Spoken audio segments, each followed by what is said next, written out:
The shack was dark, almost too dimly lit for a normal. The shack was dark, almost too dark for a normal person to see into. But he was used to it. After years of wandering the darkness, his eyes had accustomed to the absence of light. The only source of luminance was the screen of a small computer, too old to do more than simply process small internet searches. In the quiet light of the monitor, his features were simply made out. He was grotesque by the most basic of standards.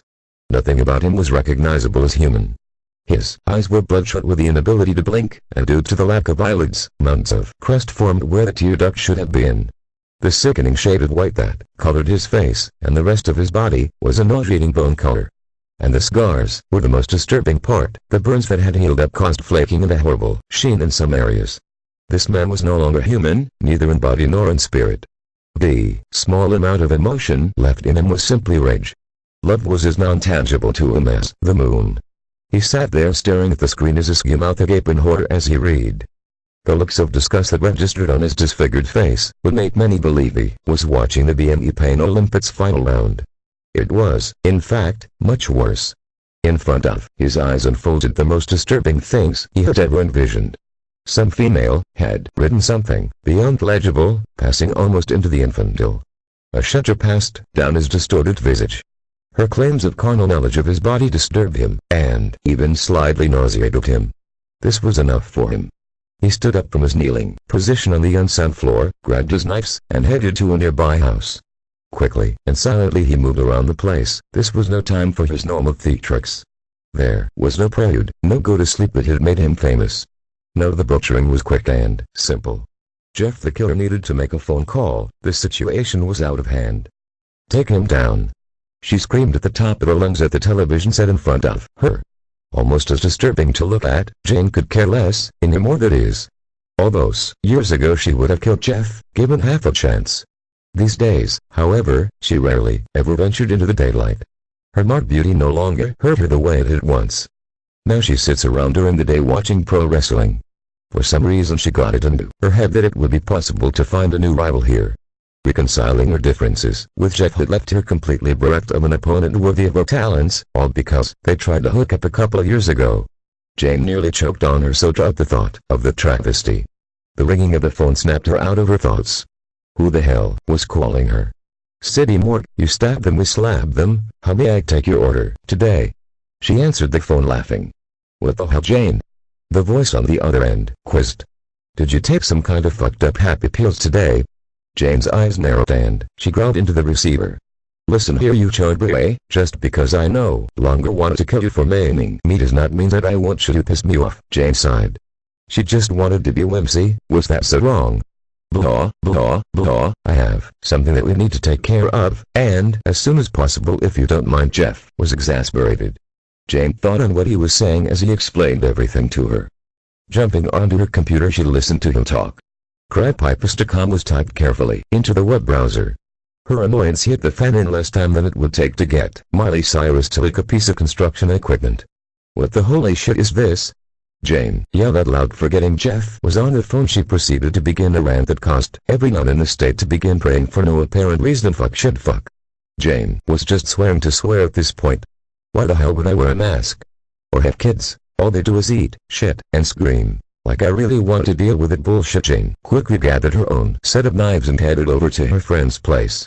Entering into the broken down cottage in the middle of the woods, a tall and dark figure ducked below that cross beam. His most recent workout with his personal trainer, Hans, left his tendrils feeling like jello. Slenderman sat down in his lazy boy chair and just popped his feet up when there was a banging on the door. Simon stood up and dragged his sore overly long limbs to the door. Standing at the crumbling entrance was Jeff and Jane, both looking utterly pissed off. Yo Slendy my man, we have a major problem. Jeff started off right away. Dragging Slenderman to the computer in the back room, Jeff proceeded to show him the worst story he had ever found on the internet. By the end, Slenderman was puking out the window into his garden. Jeff tried not to envision what it was like for a man to purge when he had no mouth. After a while the three of them sat in a circle discussing how they were going to deal with their problems, and it was decided that they would all target an author to destroy. The method of destruction would correlate directly to the offense that was written. Jane stood outside her target's house. A 15-year-old female whom felt it was okay to tell a story in which she inserted herself into the Jeff/Jane the Killer world. Jane's inner grammar Nazi began to emerge.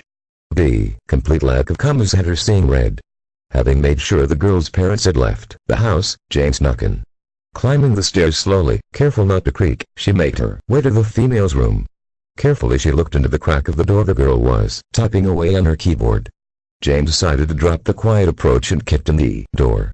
The girl's head whipped around. The second her eyes registered the form before her, a squeal of excitement escaped her adolescent lips. OMAH! The girl jumped up from her computer chair and began to jump around the room. Jane looked around the room in horror. Every wall was plastered with fan-rendered images of her and Jeff. Some naked, some in compromising positions. Agitation quickly replaced the disgust and quick as lightning, Jane pulled out some rope. The girl didn't even seem to notice what was going on. She was still in random, typical, middle school mode. Her ramblings were too fast to even make sense, something about wanting to get Jeff's phone number off of her so that she could rub it in the face of besties. Jane snapped and trussed the girl up faster than a cowboy at a hog tying contest. Standing back, she admired her handiwork. Then she grabbed the keyboard off of the computer desk. The girl started crying, a thing that Jane pointedly ignored. Pulling out her knife, she popped off a key on the keyboard. "Do you know what the most used letter in the English language is?" She giggled at the hysterical girl. "It is the letter E." Jane screamed it at her face, forcing the key down the girl's throat. You see, when people completely ignore the basic constructs of the English language, I get a bit testy. Jane was now screaming like a banshee. Use question marks when asking a fucking question, dipshit. The question mark key was the next to be stuffed into the girl's gullet. One by one, Jane shoved every key down the girl's throat, forcing her to literally eat the words she had butchered and published on the internet. Taking the now barren keyboard, she pulled back and smacked it across the girl's face.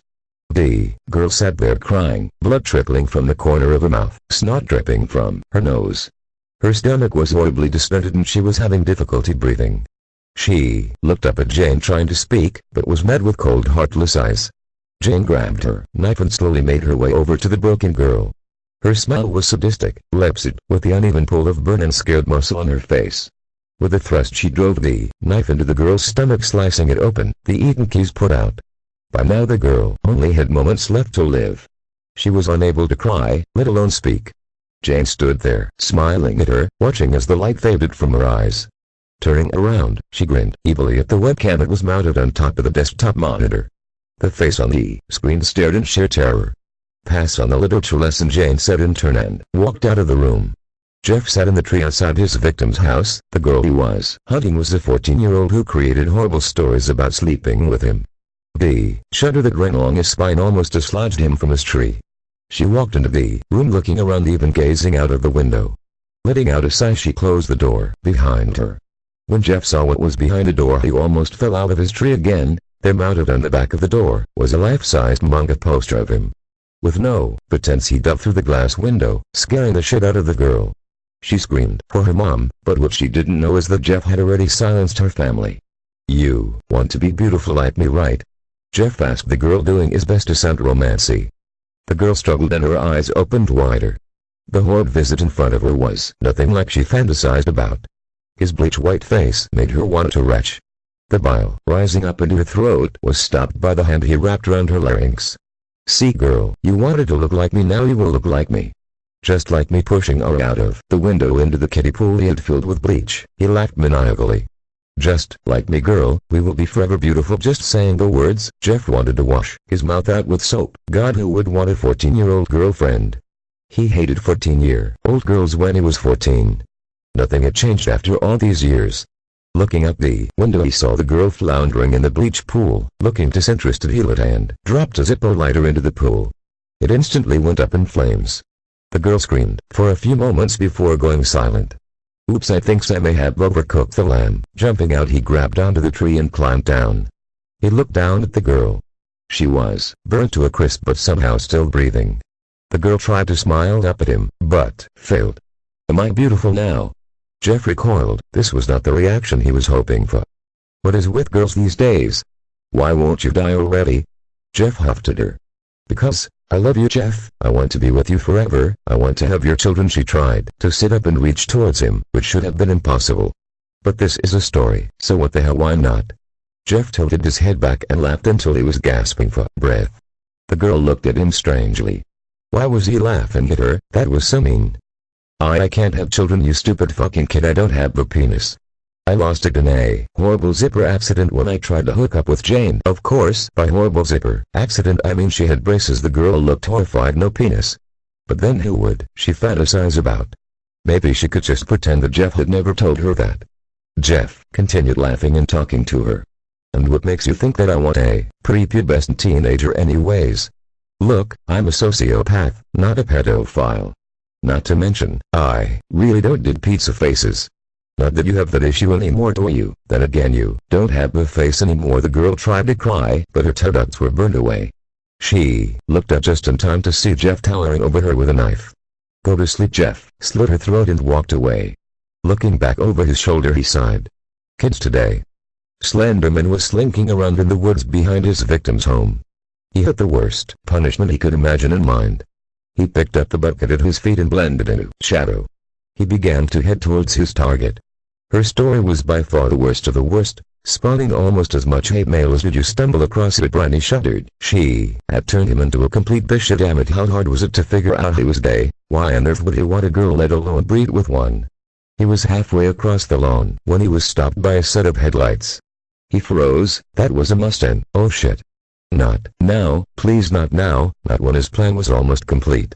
The Mustang stopped and out stepped a man who looked like your average middle-aged dad. He brushed back his duster and pulled out a desert gale. Put the bucket down, Slenderman, or Pacemaker is going to put a hole in your gut. Slenderman sat down the bucket and put his tendrils up. Everyone knew you didn't fuck with the time-traveling dad. He was the coolest dad ever. And chances are if you did, Yesarian would tear you a new asshole in the comments. Slendy, you know, using Legos for this author is going too far. Why are you making me do this? TTD asked, like any patronizing father would. Slendy pulled out his mobile phone slowly and showed the story to TTD. The look on the father's face went from annoyed to disgusted. He looked back and forth between the story, the comments and the Legos. You know Drbs is going to be pissed. He said Legos are going too far. But I am all for it. Let's go, Slendy. That shit was just plain wrong between TTD and Slendy. They were able to pour Legos all over the writer's room, put tacks in her shoes, and in essence make her life miserable. Slendy followed her around for about a year, placing Legos under the arches of her feet everywhere she went. Pay books her bitch. The shack was dark, almost too dimly lit for a normal. The shack was dark, almost too dark for a normal person to see you. But he was used to it. After years of wandering the darkness, his eyes had accustomed to the absence of light. The only source of luminance was the screen of a small computer, too old to do more than simply process small internet searches. In the quiet light of the monitor, his features were simply made out. He was grotesque by the most basic of standards. Nothing about him was recognizable as human.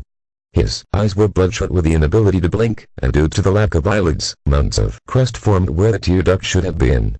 The sickening shade of white that colored his face and the rest of his body was a nauseating bone color. And the scars were the most disturbing part. The burns that had healed up caused flaking and a horrible